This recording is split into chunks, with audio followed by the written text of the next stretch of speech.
Hi, today I'm recommending one of my favorite books, Never Split the Difference, Negotiating as if Your Life Depended on It. This book was published in 2016 and authored by Chris Voss, a former FBI hostage negotiator, along with Tal Raz. While a book on negotiation might sound intimidating, Chris Voss delivers it in a way that's engaging, practical, and full of stories from his incredible career. This book doesn't just apply to high stakes situations.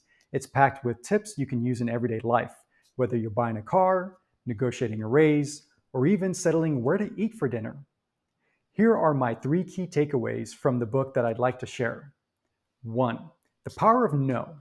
My favorite takeaway from the book is my realization that when it comes to business, hearing no doesn't mean the conversation is over and the proposal forever rejected, but rather, it is a desire to maintain the status quo. Chris describes what I've learned the hard way over time, that no is often the first step toward real progress by gaining understanding of what the other side desires.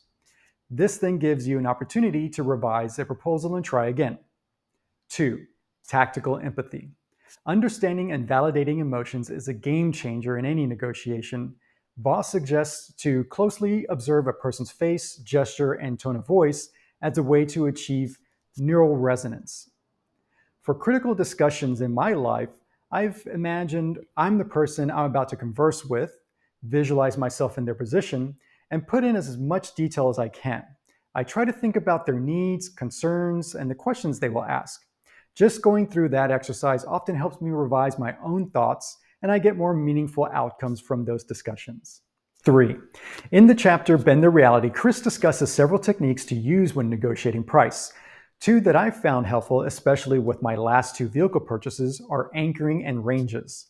In addition to the standard best practice of obtaining multiple quotes from dealerships for the target vehicle, I incorporate into that process initially providing the dealership with my price range, with the low-end number being an extreme anchor and the high-end number just below my top budget amount.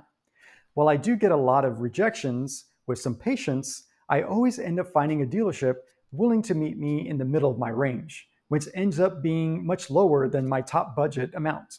In closing, I found the book to be insightful, actionable, and a fun read.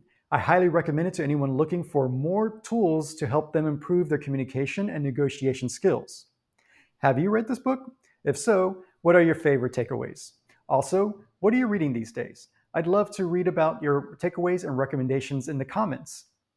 If you found this video helpful, I'd appreciate you clicking that like button. And if you'd like to see more book recommendations like this one, be sure to follow me. Thanks for watching, and I'll see you in the next one.